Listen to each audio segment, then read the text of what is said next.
An elderly widow stood inside a quiet Minnesota bank, one trembling signature away from losing everything she had left. Then Wren touched the envelope and froze.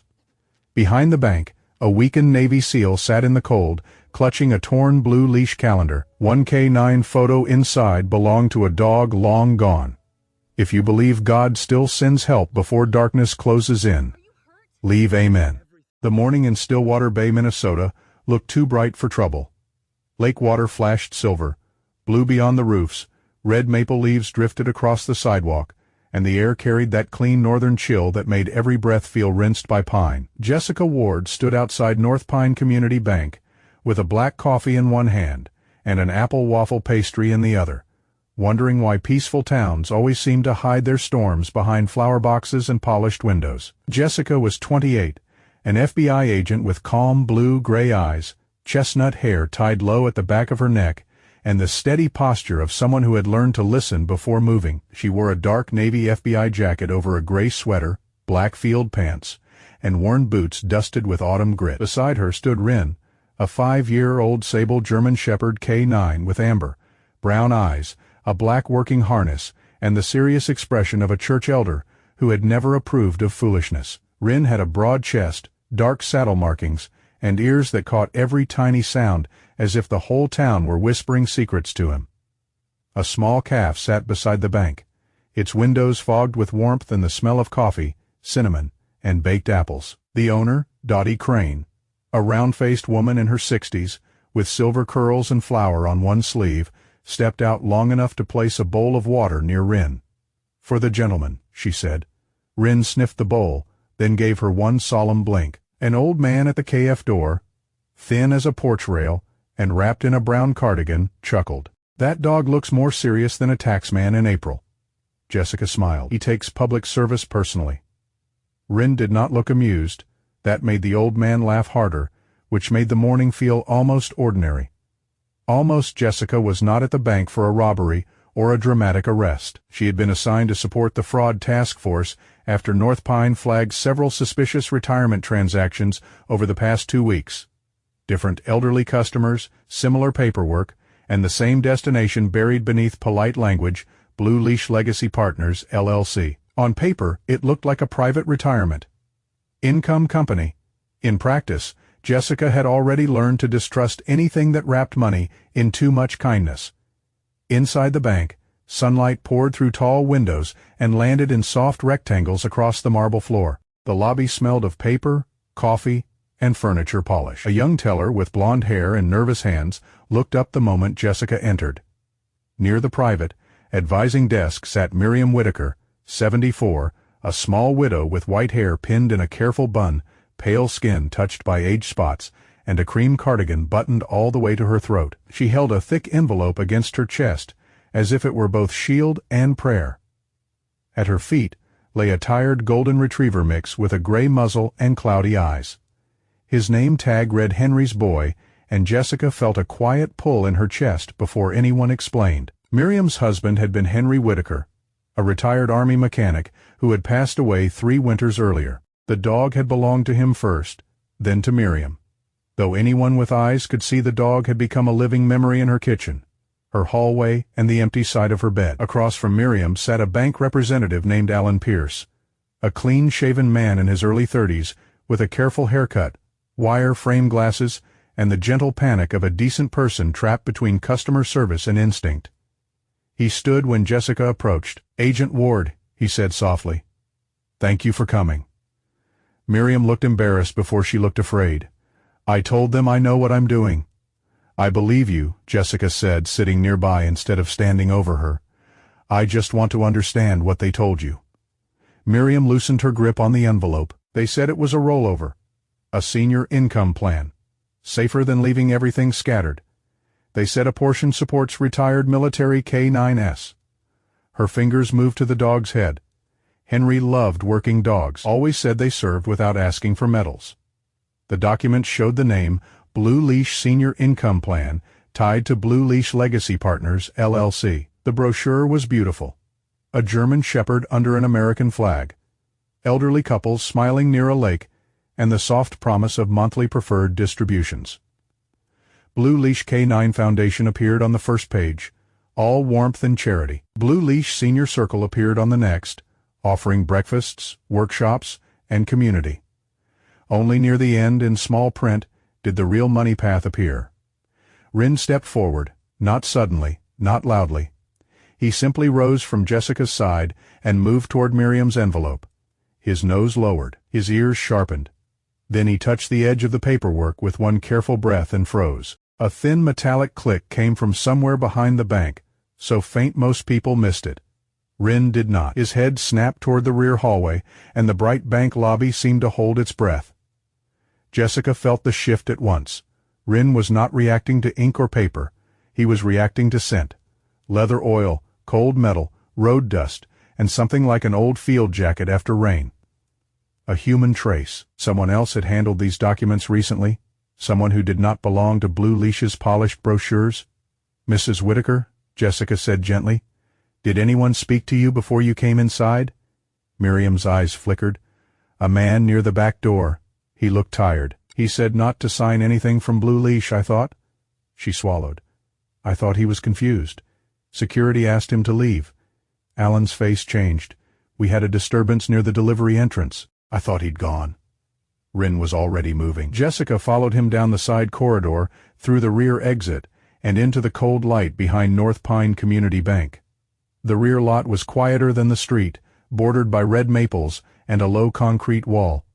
Delivery crates sat near a service door. Fallen leaves scraped softly across the pavement. Rin led her to a concrete pillar near the loading area. A man sat there half-folded against the base of it, one knee bent, one hand gripping an old canvas bag. He was about 36, tall even while seated, with a lean, hard-built frame that looked shaped by years of discipline rather than comfort. His dark brown hair was cut short, his jaw shadowed with stubble, and his face had gone pale beneath the cold morning light. He wore a charcoal field jacket coated with dust on one shoulder, dark jeans, and old boots scraped along the sides. IDEs. His breathing was uneven, but his eyes were awake, sharp, and still watching the bank door like he had not given himself permission to stop. Jessica crouched a few feet away. "Sir, I'm Jessica Ward, FBI. Can you tell me your name?" The man blinked once, focusing on her badge, then on Rin. Something in his expression softened when he saw the dog. "Caleb Mercer," he said. His voice was rough and low, former Navy. "Are you hurt?" "Shaken up." "SUV pushed me at the light 2 blocks east. I hit the curb. Got here anyway." His fingers tightened around the canvas bag. "Had to warn her." Jessica kept her voice even. "Warn Mrs. Whitaker?" He nodded, then winced. Rin stepped closer, slow and respectful. Caleb did not reach for him. He let Rin choose. That told Jessica something. Men who knew working dogs did not grab for trust. Jessica called for medical assistance through her radio, then looked at the bag. "What's in there?" Caleb opened it with effort. Inside was a folded Blue Leash charity calendar, its corners bent, and an old K9 collar worn smooth with age. The collar was not evidence hidden like treasure. It was a memory. A faded tag read Atlas. "My partner," Caleb said. "Long time ago." Rin lowered his head near the collar and breathed in. His tail did not wag. He simply stayed close, as if standing watch over a name. Caleb pulled the calendar free and opened it with a trembling hand. "They are not saving the dogs," he said. "They are using them." The medical team arrived minutes later, a local EMT named Ray Collins leading the way, broad-shouldered, sandy-haired, and calm in the way small-town emergency workers often were. He checked Caleb's pupils, pulse, and breathing, then said Caleb needed rest and observation, but he was not in immediate danger.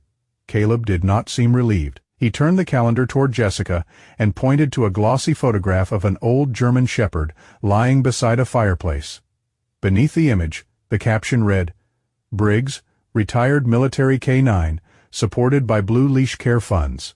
Caleb's mouth tightened. "That dog was named Ranger," he said. "He belonged to a handler I knew in North Dakota. Ranger passed away before Blue Leash even existed." Jessica looked through the bank window. Miriam Whitaker sat inside, still holding her envelope, unaware that the kindness printed on her brochure had already begun to unravel in the cold behind the building. Rin lay down beside Caleb, his muzzle near Atlas's old collar, his amber eyes fixed on the calendar, and Jessica understood that this was not only a flagged retirement rollover, it was a trap built from trust, grief, and the sacred image of dogs who had once served better than many people ever would. Caleb Mercer did not want the wheelchair. That was the first thing Jessica learned about him after the EMT cleared him from the bank parking lot. He stood beside the ambulance, with one hand braced on the open door, pale but stubborn. His charcoal field jacket still dusty from the curbside impact, and shook his head as if the chair had personally offended him. Ray Collins, the broad-shouldered EMT with sandy hair and a patient face made by years of small-town emergencies, gave Jessica a look that said this was not his first argument with a proud man. Rin solved it by stepping in front of Caleb, sitting down, and staring at him with the quiet authority of a judge. Caleb looked at the dog. "That's supposed to mean something?" Jessica folded her arms. "It means he thinks you should stop being dramatic." "I was not being dramatic." Ray snorted. Jessica almost smiled. Caleb did not smile, but one corner of his mouth moved, like it remembered how. That was enough for the moment. He accepted a ride to Maple Hearth Community Center, not because he had suddenly become reasonable, but because Rin walked beside the wheelchair all the way to the ramp, as though escorting a difficult witness into court. Maple Hearth sat 3 blocks from the lake, a wide old building with white trim, a green roof, and windows full of morning light. It had once been a school, and it still carried that feeling: waxed floors, bulletin boards, the faint smell of old books, soup, and coffee that had been brewed by someone's grandmother rather than a machine. In the main hall, 2 elderly men were playing chess with the solemn intensity of generals defending a bridge. Near the kitchen, a group of older women stirred a large pot of chicken soup while discussing a church raffle with the seriousness of national policy. A small library corner displayed handwritten signs for classes like Email Safety for Seniors and Bring Your Phone, We Will Not Judge. A woman in a blue apron came toward them, wiping her hands on a towel. June Mallory was 79, short and sturdy, with warm brown skin, silver hair tucked under a knitted cap, and eyes that missed very little. She had the cheerful command of someone who had fed 3 generations and believed hunger was a moral problem. She looked Caleb over once and made her decision. "Young man, you look like a porch light in a storm. Sit before the wind wins." "I'm fine, ma'am," Caleb said. June pointed to a chair. That was not one of the options.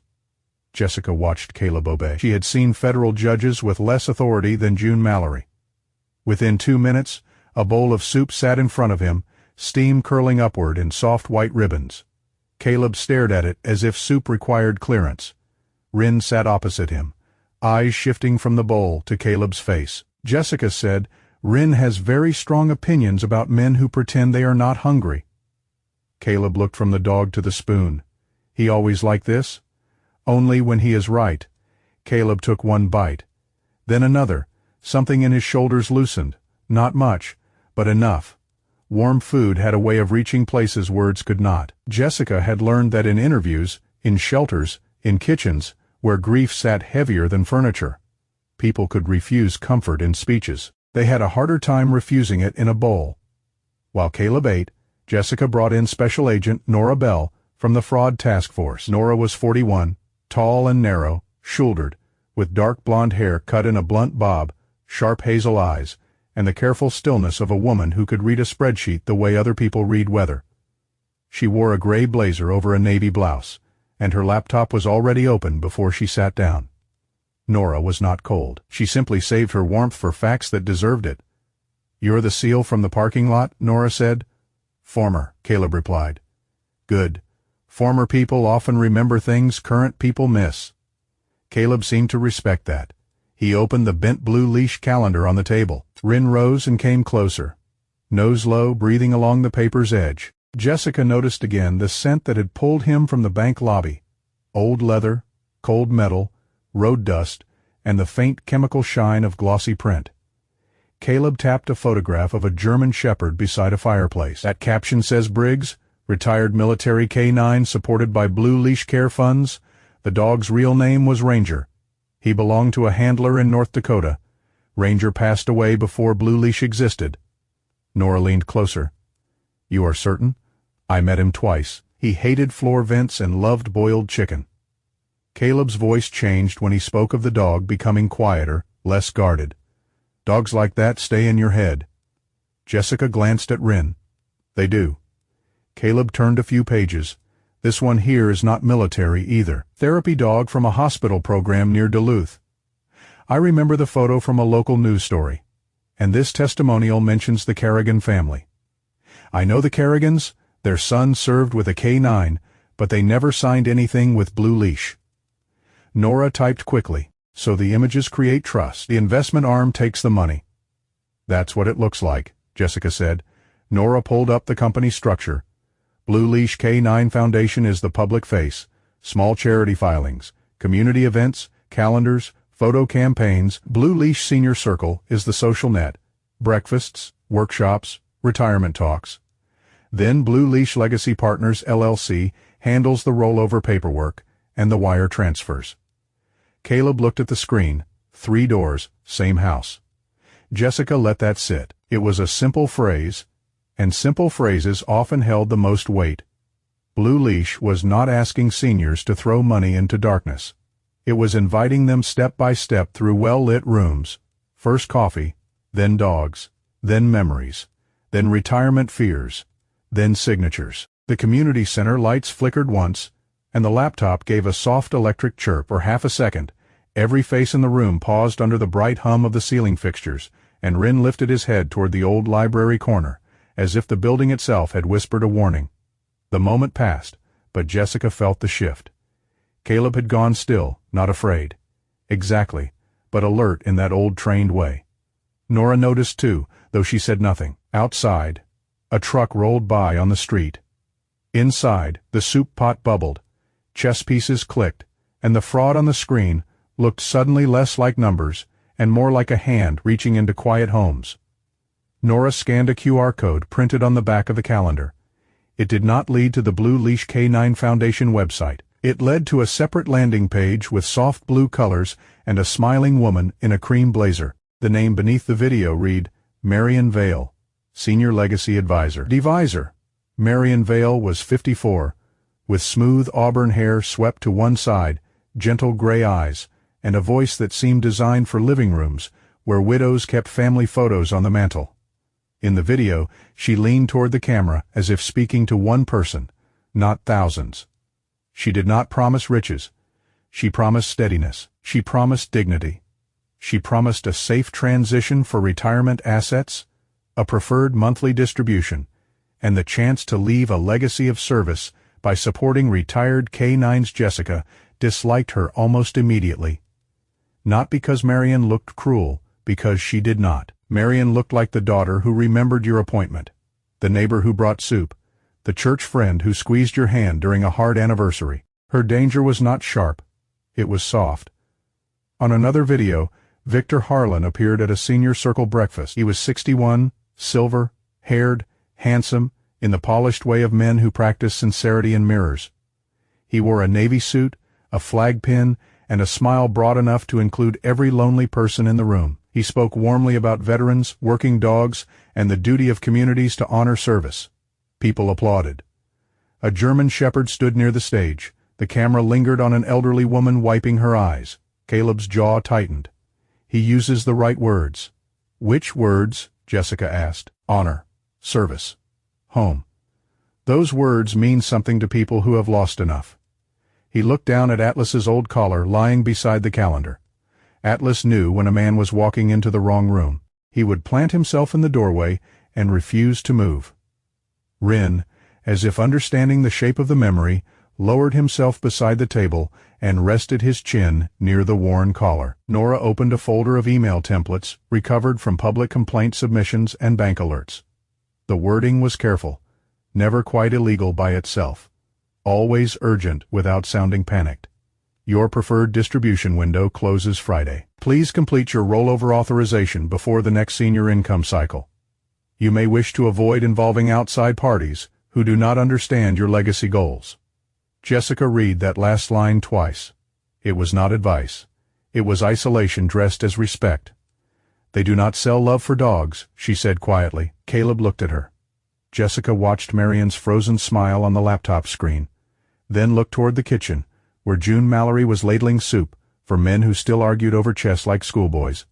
They sell safety. They sell the feeling that old age will not become a burden. Then they use the dogs to make the bridge look holy. Caleb's eyes moved to Rin. Atlas could tell when people were being led wrong. Jessica followed his gaze. Rin's ears were forward, his body calm, his eyes fixed on the calendar, as though the paper still carried voices. Rin can too, she said, and for the first time since the bank parking lot, Caleb did not look like a man trying to stand alone.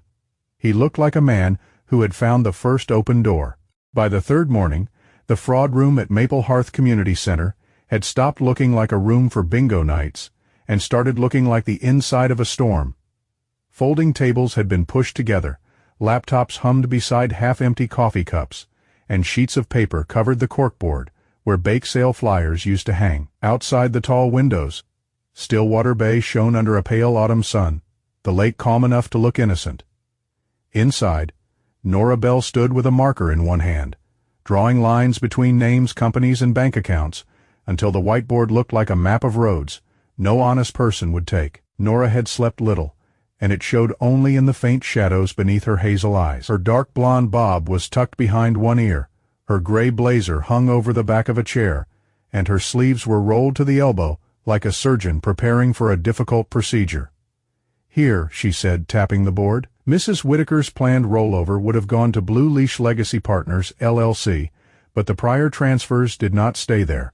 Within 48 hours, portions moved to Harbor Pine Holdings, Northline Pet Recovery, LLC, and Larkspur Outreach Services. Then some of it came back out as monthly distributions to earlier investors.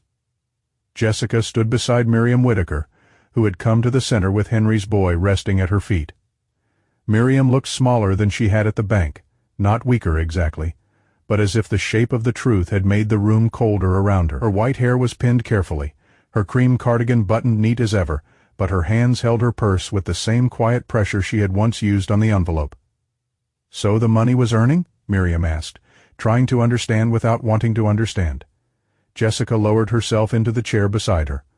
"No, ma'am, it was moving. The money did not come from a real project. It went from the pocket of someone new into the hands of someone older, so everyone would believe the tree was still bearing fruit." Miriam looked toward Henry's boy. The old golden retriever mix lifted his gray muzzle, blinked slowly, and settled again with a sigh that sounded like a tired porch floor in winter. "I thought I was doing something good." "I know," Jessica said. "That is why they chose the words they chose." Caleb Mercer stood near the window, one shoulder still stiff from the roadside impact, his charcoal field jacket folded over a chair.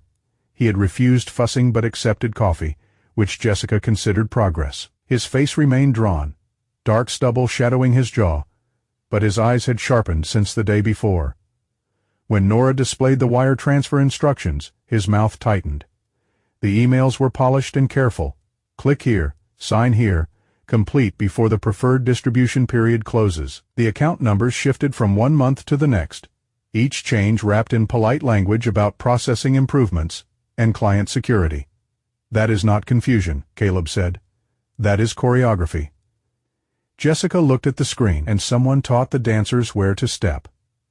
Later that morning, Jessica and Caleb drove to Maple Hearth Hall, a separate event space on the edge of town where Blue Leash had hosted several senior circle breakfasts. Rin rode in the back seat, upright and watchful, his sable coat catching bands of sunlight as they passed rows of red maples and white houses with pumpkins on the steps.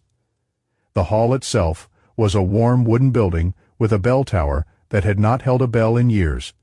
A faded banner still hung near the entrance, "Retire with Purpose. Give back with love." Inside, the smell of coffee had faded into the walls. A few round tables remained stacked in the corner. On one table sat leftover brochures, a basket of blue pens, and a cardboard display of smiling seniors beside large dogs in patriotic bandanas. It was cheerful in a way that made Jessica's chest tighten. 10. Kindness had been staged here. Loneliness had been invited in, served breakfast, and handed a pen. A man approached from the back of the hall, wiping his hands on a rag. Walter Boone was 81, tall but bent slightly at the shoulders, with weathered skin, a narrow white beard, and hands scarred by decades of boat repair. His plaid shirt was tucked carefully into suspenders, and his eyes had the pale blue patience of men who had spent their lives looking across water. He had invested with Blue Leash because Marion Vale told him one of the projects would include a lakeside rehabilitation path for retired working dogs. Walter had offered to help build the wooden ramps himself. "I could still cut a clean board," he said. Not boasting, just stating a fact he needed someone to believe. "Maybe slower now, but clean." Jessica nodded. "I believe you." Across the room, Evelyn Price waited with a tin box in her lap. She was 76, thin and elegant in a lavender sweater, with soft gray curls and a gold wedding band she still turned when nervous. Inside the tin were Christmas cards, old stamps, a photograph of her late husband in a snow-dusted driveway, and a Blue Leash brochure folded between them like a holy card.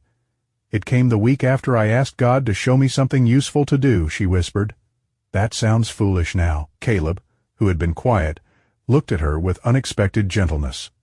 "No, ma'am. It sounds human."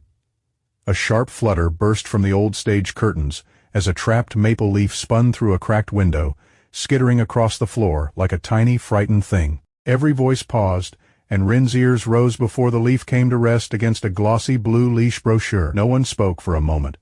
The hall felt suddenly full of all the people who had sat there before, holding coffee cups, nodding at gentle promises, believing they were still capable of choosing something noble. Jessica looked at the leaf against the brochure and felt the whole case narrow into one cruel truth. Blue Leash had not started with greed. It had started with grief, then taught grief where to sign. A couple near the kitchen broke the silence. Frank and Lila Henning were in their late 70s, both small and lively, with matching silver hair and the sweet habit of finishing each other's sentences. Frank had round glasses and a careful limp from an old factory accident. Lila wore a red-knitted vest and carried a cloth bag full of yarn. They had lost a shepherd mix years earlier, and still spoke of her as if she might return from the yard any minute. Lila shyly pulled a small knitted scarf from the bag, navy blue with uneven white stripes. "For Rin," she said, "a working dog should have a Sunday uniform." Rin allowed the scarf to be placed loosely around his neck, with the grave patience of a king accepting tribute. Caleb looked away for a second, and Jessica suspected he was hiding a smile. While the Hennings admired their work, Rin drifted toward a photo display near the side wall. He did not grow tense. He simply stopped in front of a picture of an elderly tan dog sitting beside two children. The caption read, "Benny, retired service, K9, receiving Blue Leash medical support." Rin sniffed the bottom corner, then looked back at Jessica. A woman near the refreshment table noticed. "That's Benny," she said. "He belongs to my sister."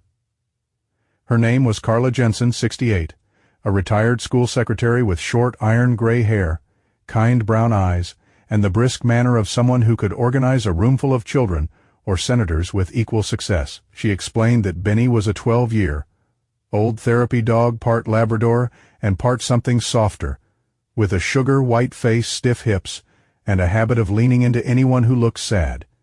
He had visited nursing homes and reading programs. He had never been a military K9. Jessica asked if Blue Leash had helped with Benny's medical care. Carla frowned. "They took his picture at a breakfast, said he represented comfort dogs. My sister signed a release for that.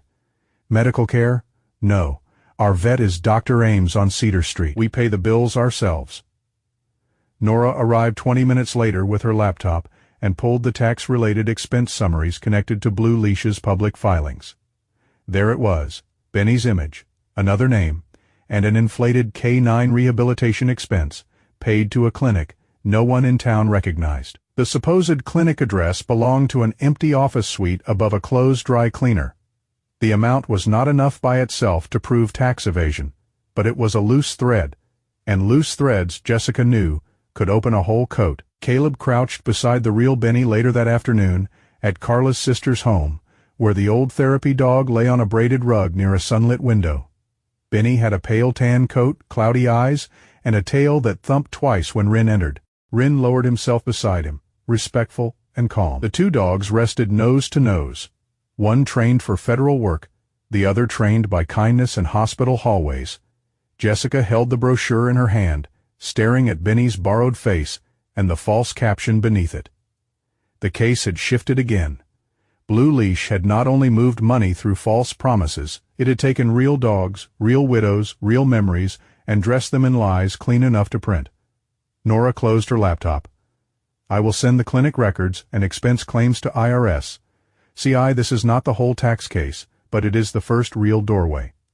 Jessica looked down at Rin, lying beside Benny. Then we walk through it. Caleb touched Atlas's old collar in his pocket, his voice low. They even forged gratitude. Jessica looked at the brochure one last time. Outside, the lake shone bright and cold.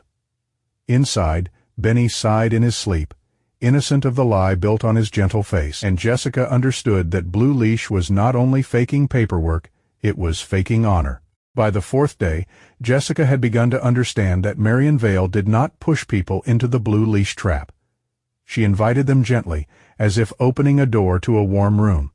The recordings Nora Bell pulled from complaint files were worse than shouting would have been. Marion's voice came through the laptop speakers soft and low, with a practiced patience that sounded almost loving. She never said, "Do this now," she said. "Wouldn't it be comforting to know your retirement could still serve something meaningful?" She never said, "Do not call your daughter," she said. "Sometimes adult children worry before they understand the whole picture." She never said, "Send the money." She said, "We can help you complete the transition while the preferred monthly distribution window is still open." Jessica sat at a folding table inside Maple Hearth Community Center, listening with Rin stretched at her feet. The morning sun lay across his sable coat, turning the dark hairs along his back almost bronze. Nora stood beside the laptop, her arms folded, her face still and focused. Caleb leaned near the window, quiet as ever, one hand around a paper cup of coffee he had not finished. His bruised pride seemed to be healing slower than his body, but his eyes were clearer now. Every time Marion used the word legacy, Caleb's jaw tightened. On the screen was Marion Vale's profile photograph from Blue Leash Senior Circle. Marion was 54, with auburn hair swept neatly to one side, smooth fair skin, and gray eyes that looked gentle enough to be trusted at a kitchen table. She wore soft-colored blouses, pearl earrings, and cardigans that made her appear more like a kind neighbor than a financial advisor. Jessica had seen dangerous people who wore expensive suits and carried themselves like kings. Marion was different. Marion dressed like the woman who remembered your birthday after your own children forgot. Nora played another call. An elderly man's voice trembled as he admitted he was not sure he understood the rollover forms. Marion gave a small sympathetic laugh, not mocking, just warm enough to make doubt feel impolite. "Walter, you have spent your whole life making careful decisions. This is one more. Do you want your money sitting cold, or do you want it helping you and helping the dogs who once protected families like ours?" Caleb looked away.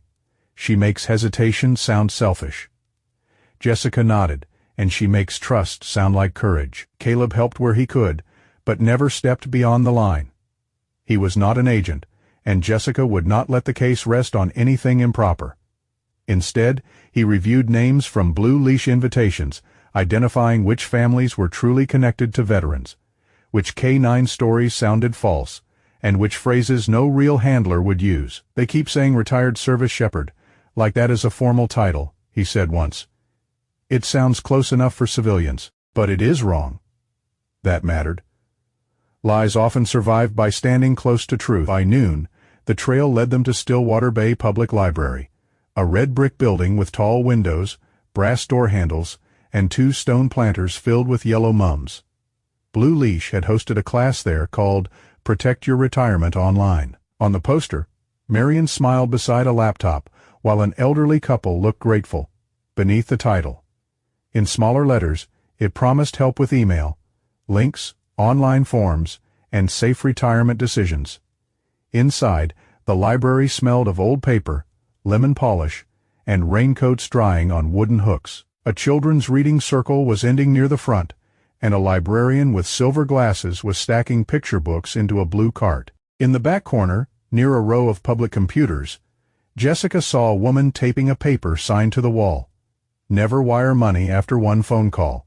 The woman was Lydia Crane. She was 42, medium height, with straight black hair cut just below her chin, olive-toned skin, and tired green eyes behind square glasses. Her sweater was plain navy, her shoes practical, and her movements precise in the way of someone trying not to draw attention. She looked like a volunteer who knew where every printer jam happened and which elderly patron needed larger font. Nothing about her announced fear. That was what made Jessica look twice. Lydia was not hiding in a distant motel or running through back roads.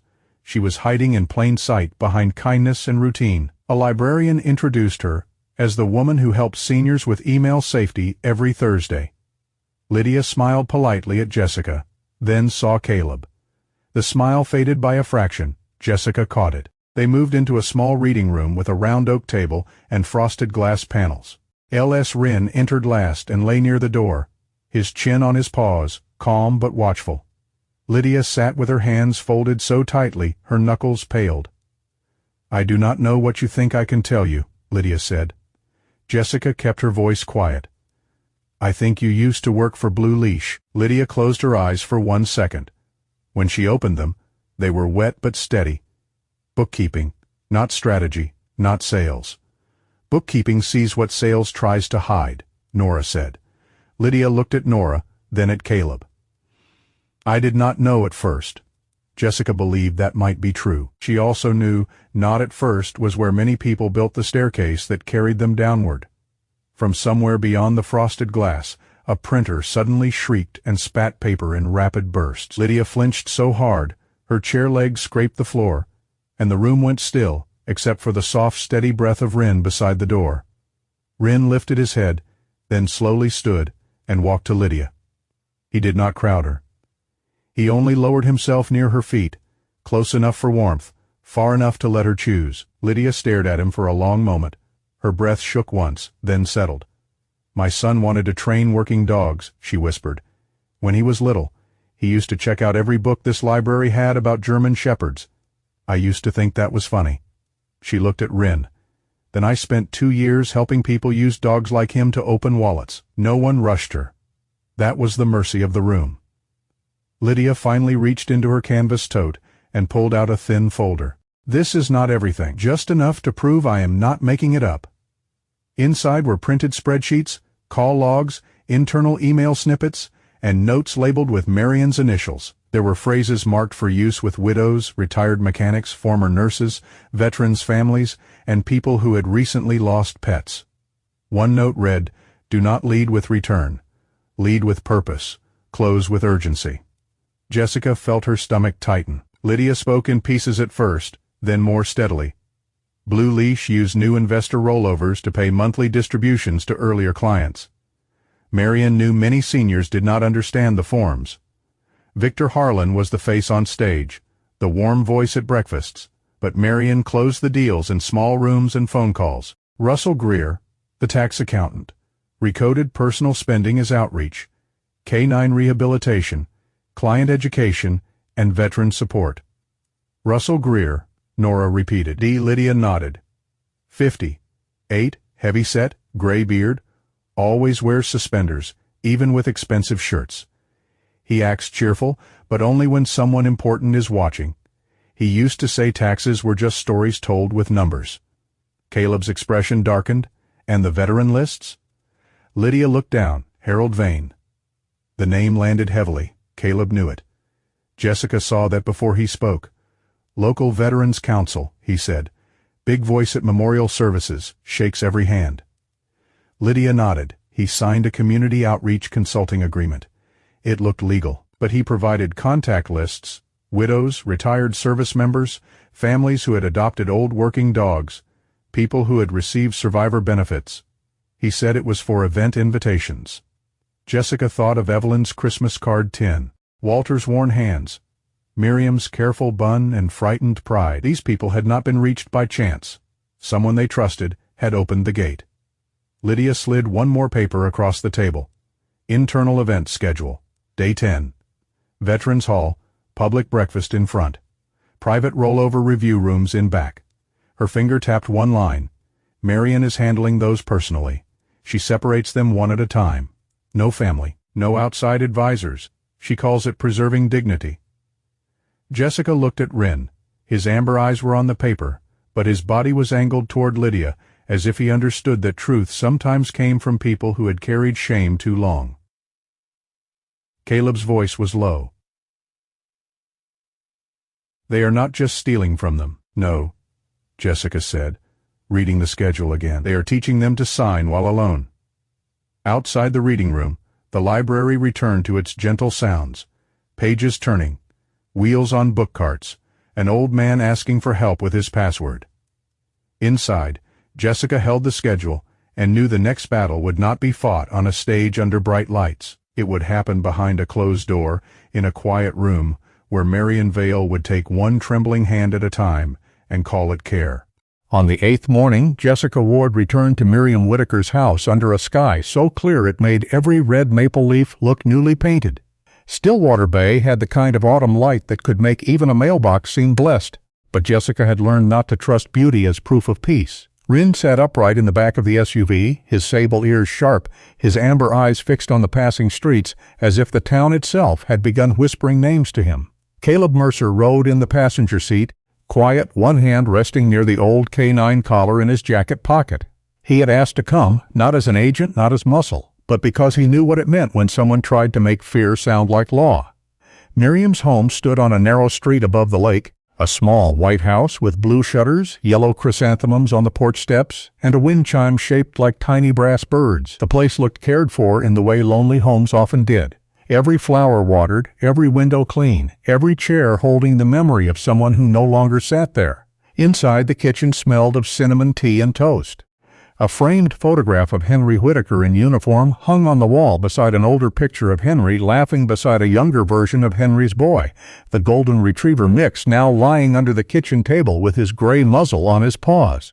Miriam was waiting with the letter on the table. She looked smaller than Jessica remembered, though her white hair was still pinned neatly and her cream cardigan was still buttoned with care. That was Miriam's courage, Jessica thought. Not loud, not grand. Just the stubborn decision to make tea even when her hands trembled. "I did not know whether to call," Miriam said. "Then I thought, if I did not call, I would sit here all day listening to that envelope breathe." Jessica sat across from her. Ryn walked slowly beneath the table and lay between Miriam's slippers and Henry's boy.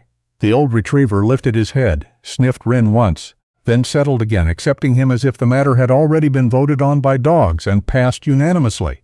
Caleb stayed near the back door, giving Miriam space. He was tall and spare in his charcoal jacket, dark hair cut short, stubble along his jaw, his face still carrying the tired shadows of the week. But his eyes were gentle in Miriam's kitchen. He noticed the loose rear door handle without saying anything and knelt to examine it, moving with the quiet usefulness of a man who did not know how to comfort with speeches, but knew how to tighten a screw. Jessica opened the letter. The language was polished and cold. If Miriam withdrew from the Blue Leash Senior Income Plan or cooperated with outside inquiry, it said she could forfeit accumulated benefits, face early cancellation penalties, and disrupt her eligibility for future preferred distributions. It was not a legal order. It was a scarecrow dressed in legal clothes. "They make it sound like I have already done something wrong," Miriam whispered. "You have not," Jessica said. "This is pressure. They are using formal language to make you feel trapped." Miriam looked toward the photograph of Henry. "My daughter keeps asking if I need help with bills." I told her no. I did not want her to think I had become one more thing to manage. Her mouth trembled, but she did not cry. After Henry passed away, people kept telling me I was strong. Strong women do not like admitting they are scared of mail. Caleb stopped working for a second, his hand still on the screwdriver. He did not turn around. Maybe he understood too well that some admissions needed no audience. Jessica softened her voice. "Being scared of something designed to scare you is not weakness." Miriam folded her hands. "Marion knew my dog's name. She knew Henry used to fix engines at Fort Riley. She knew I worried about the vet bills. She sent a birthday card with a paw print on it." She gave a small, embarrassed laugh. "Imagine that! A woman my age moved by a paw print." Ryn shifted under the table and placed his chin on Miriam's shoe. The wind chime outside struck one sudden bright note against the window glass, and Miriam flinched as if the house itself had spoken. For a heartbeat, no one moved. Even the old dog under the table opened his cloudy eyes, and the tiny ringing faded into a silence full of things Miriam had not yet said. Then she asked the question Jessica had heard from too many good people after cruel people had finished with them. "Was I foolish?" Jessica looked at the folded letter, at the toast cooling on a blue plate, at the photograph of a husband who had left behind a dog, a house, and a woman trying to keep promises with trembling hands. "No, Mom," she said. A cruel person studied what a good heart wanted to believe. Miriam pressed her lips together. This time a tear did slip down, but she did not hide it. Rin stayed exactly where he was, warm and still, like a bridge between fear and trust. Caleb finished tightening the rear door handle. He stood and tested it twice. "It will hold better now," he said. Miriam looked at him, surprised by the ordinary kindness of it. "Thank you, Mr. Mercer." "Yes, Mom." There was no grand speech in his answer, but Jessica saw what it gave Miriam, the sense that one small entrance to her life had been made safe again.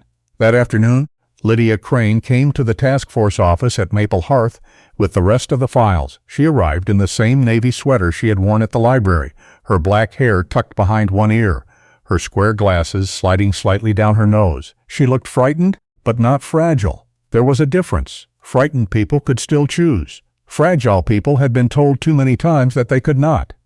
"I heard about Mrs. Whitaker's letter," Lydia said. "Marion always sent those when someone hesitated.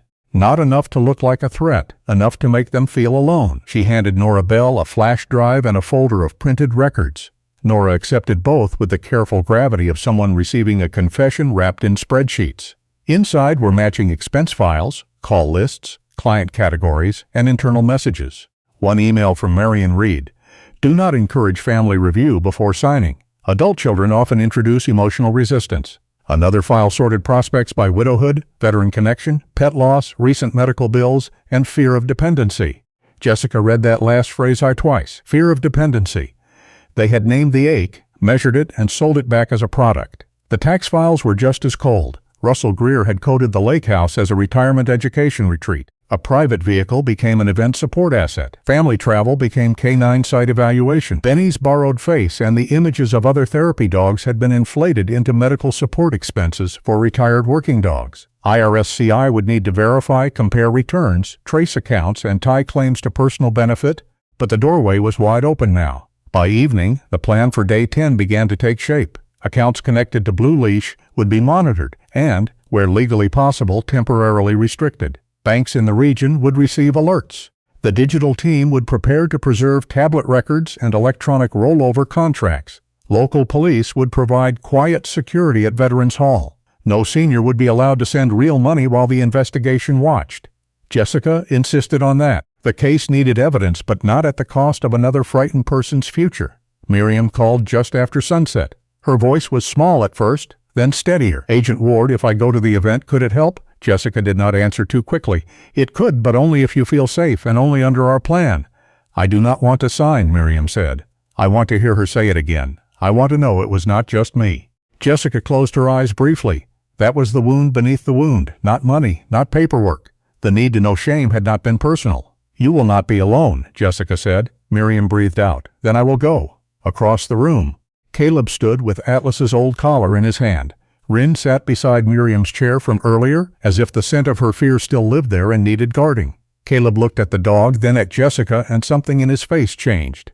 Not relief, not victory, a kind of solemn recognition. "This time," he said quietly, "it is not about pulling one man out of the dark." Jessica looked at the files, the names, the event schedule, and the quiet town beyond the window. "No," she said, "it is about bringing a whole room back from shame." On the 10th morning, Stillwater Bay Veterans Hall looked like the kind of place where nothing cruel could possibly happen. The building sat near the lake, with its white trim freshly painted, its flag moving in the clean autumn wind, and its front steps swept free of leaves. Sunlight fell across the parking lot in wide golden panels. Inside, volunteers had set out coffee urns, pumpkin bread, folded napkins, and glossy blue leash brochures. So bright, they seemed to promise safety before anyone read a word. Older men arrived in pressed jackets. Older women came in soft sweaters, careful lipstick, and the quiet dignity of people who still believed in dressing properly when someone used the word veterans. Jessica Ward stood near the sidewall with Rin at her left knee, watching the room fill with the very people Blue Leash had learned to read like open mail. Rin wore the small navy scarf Frank and Lila Henning had knitted for him, and he accepted the garment with the heavy patience of a working dog who understood that refusing it would break two sweet hearts. His sable coat shone under the hall lights, his amber eyes moving from face to face, pausing longest on those whose hands shook over coffee cups. Jessica wore her dark navy FBI jacket, but she kept her posture quiet. Today was not about frightening the room. It was about letting the truth step forward, without another elderly person paying for the evidence. Victor Harlan took the stage at 10 o'clock. He was exactly what his videos promised. Silver hair, navy suit, flag pin, warm smile, and the voice of a man who could make a room feel personally thanked. He spoke about service, sacrifice, retired K-9S, widows, legacy, and safe income in later years. He did not sound like a thief. That was the danger. He sounded like a man holding a lantern. Near the hallway behind the stage, Marion Vale waited with her cream blazer, auburn hair swept neatly aside, and a folder held against her chest like a hymnal. To most of the room, Marion looked like comfort. To Jessica, she looked like the hand that closed the door after Trust walked in. The FBI plan had been set before dawn. The primary receiving accounts were monitored and restricted where the court orders allowed. Regional banks had been warned not to process blue leash, linked transfers without verification. The digital team had warrants ready for tablets, contracts, and server records. Local police were outside in plain clothes. IRS-CI had agents nearby, including Special Agent Thomas Ibarra, a compact man in his late 40s with close-cropped black hair, copper-brown skin, and the calm, unsmiling manner of someone who could follow a false deduction through 10 bank accounts and still remember where it began. He had spent years investigating tax schemes, and he treated fake charity expenses the way a surgeon treated infection, quietly, thoroughly, without romance. Caleb Mercer stood near a group of veterans by the back entrance, not part of the operation, not pretending otherwise. He wore his old charcoal field jacket and kept his hands visible, his expression steady. A few older men recognized him as former Navy, and that helped. He was there because Miriam had asked if he would stand where she could see him when she entered the private review room. Caleb had said yes in the same simple way he had fixed her door handle, as if some forms of protection did not require speeches. Miriam Whitaker arrived at 10:30. Her white hair was pinned neatly, her cream cardigan replaced by a pale blue one, and Henry's boy rested at home under the care of a neighbor. Miriam carried no envelope today, only a small purse and the courage of a woman who had decided shame was too heavy to keep lifting alone. Jessica met her near the hallway. "You do not have to do this," she said one last time. Miriam nodded. "I know. That is why I can." Marion appeared at the edge of the hall with a smile that softened when she saw Miriam. "Mrs. Whitaker, I am so glad you came. We can step back and review everything privately, away from all the noise." Privately. That word landed exactly where Jessica expected it to land. From the main hall came the sudden bright clatter of a dropped coffee cup, ceramic breaking across the floor like a small bell of warning. Every head turned for one breath, and in that pause Rin's ears lifted toward Miriam's trembling voice before she even spoke. Then the moment closed, and Marion guided Miriam into the small signing room behind the hall. Jessica stood outside with Rin Nora and the monitoring team. The recording authorization had been prepared properly. Miriam was safe. Still, when Marion's voice came through the receiver, soft as warm milk, Jessica felt her jaw tighten. "Your hesitation is understandable," Marion said, "but sometimes dignity means making a decision without letting worried family members turn your heart against your own future." Miriam's voice trembled. "And if I wait? The preferred distribution cycle may close? I would hate for you to lose what you have already built." Paper shifted. "This link authorizes the rollover. Once you sign electronically, we can begin protecting your income." There it was. The electronic contract, the transfer instructions, the false urgency, the gentle isolation. "Wire fraud wearing a cardigan," Nora whispered. "We have the account destination." Thomas Ibarra's voice came through Jessica's earpiece. "Ears, Saya's receiving the expense cross. Match now." Greer's tax schedules include the Benny claims, lake retreat, vehicle use, and family travel coded under outreach. We are ready. In the hall, Rin suddenly turned his head toward the stage area. He gave no bark.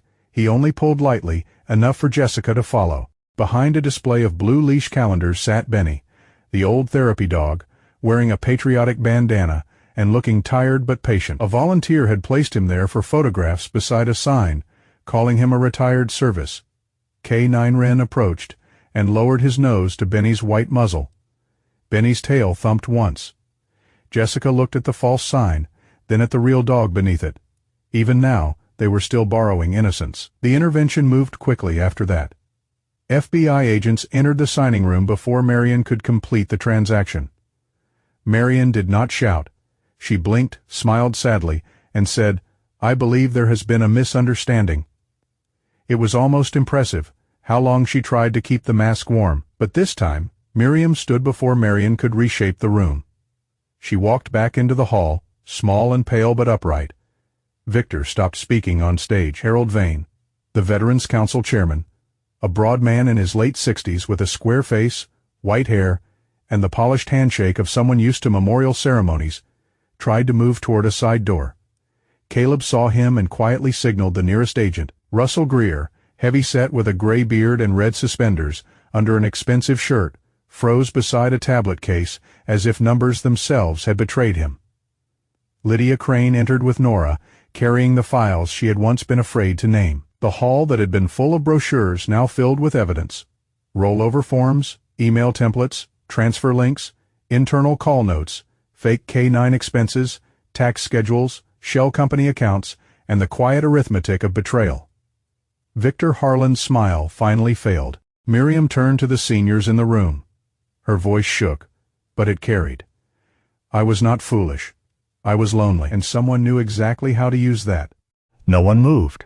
Then Evelyn Price began to cry softly. Walter Boone removed his cap. Lila Henning reached for Frank's hand. The shame in the room did not disappear all at once. It lifted slowly, like fog leaving the lake. The weeks after did not bring miracles wrapped in easy promises. The frozen assets would take time to process. Restitution would move through legal channels. Some losses would be recovered sooner than others. But pending transactions were stopped. Banks formed a senior review desk. The library opened Saturday sessions for suspicious emails, contracts, QR codes, and rollover forms. Dr. Ames examined Benny and Henry's boy free of charge, and Benny, having survived being misnamed by criminals, became the unofficial greeter of the library group. Caleb did not start a grand foundation. He simply showed up every Saturday morning at the library with Lydia and a few veterans, helping seniors read the fine print before they trusted the friendly voice on the phone. One morning, he thanked Jessica for believing him when she found him behind the bank. Jessica looked at Wren, who was attempting to persuade June Mallory that pumpkin bread was essential to K-9 performance. "Wren believed you first." Caleb touched Atlas's old collar in his pocket. Atlas would have liked him. "Wren would pretend not to care," Jessica said, "then steal his blanket." For the first time, Caleb laughed without stopping himself. On Jessica's last afternoon in Stillwater Bay, the lake shone cold and bright beyond the library windows. Miriam stood at the front of the Saturday group, no longer hiding her story. Wren sat beside her in his knitted scarf, solemn as a guardian carved from autumn light. Jessica watched from the doorway and understood that justice was not only seized accounts, signed warrants, and names on charging documents. Sometimes justice was an elderly woman lifting her head and saying, "I trusted because I still had a good heart." When Jessica and Wren left Stillwater Bay, red leaves moved across the sidewalk like small bright messengers. Wren walked at her side, quiet and steady, a reminder that sometimes human destiny begins when a dog stops at the right door and refuses to move on. At the end of this story, perhaps the greatest lesson is not only about fraud, money, or justice. It is about the quiet places where trust lives. Miriam was not foolish because she believed in kindness. She was human. She was lonely. She wanted her savings to serve something good. And that is exactly why people like Marion and Victor tried to use her heart against her. But the beautiful truth is this: a good heart may be wounded, but it does not have to stay ashamed. Jessica learned that justice is not only found in courtrooms, frozen accounts, or official reports. Sometimes justice begins at a kitchen table when an elderly woman finally says, "I was afraid." Sometimes it begins in a library when neighbors gather to protect one another. Sometimes it begins with a dog like Wren, standing still at the right door, sensing what people are too busy or too hurt to see. Animals have a sacred way of reminding us who we are. They do not care about wealth, titles, age, or mistakes. They know fear. They know kindness. They know when a hand is trembling and when a soul needs someone to stay close. Maybe that is why God so often sends comfort in humble forms. A loyal dog beside a lonely widow, an old K-9 collar in the hand of a tired veteran, a gentle creature lying quietly at someone's feet until courage returns. In everyday life, We may not face a case as large as Blue Leash, but we all meet people who are carrying quiet burdens. An elderly neighbor who needs help reading a letter, a veteran who does not know how to ask for support, a widow who smiles in public but eats dinner alone, a shelter animal waiting for one patient heart. The lesson is simple. Slow down, look closer, and do not let kindness become rare. Before you trust a promise, check it carefully. Before you judge someone who was deceived, remember that loneliness can make a gentle voice sound like rescue. And before you walk past an animal or a person in need, ask yourself whether God may have placed that moment in your path for a reason. If this story touched your heart, share it with someone who still believes good people can make a difference. Leave a comment and tell us where you are watching from, or share the name of an animal who once helped you through a hard season.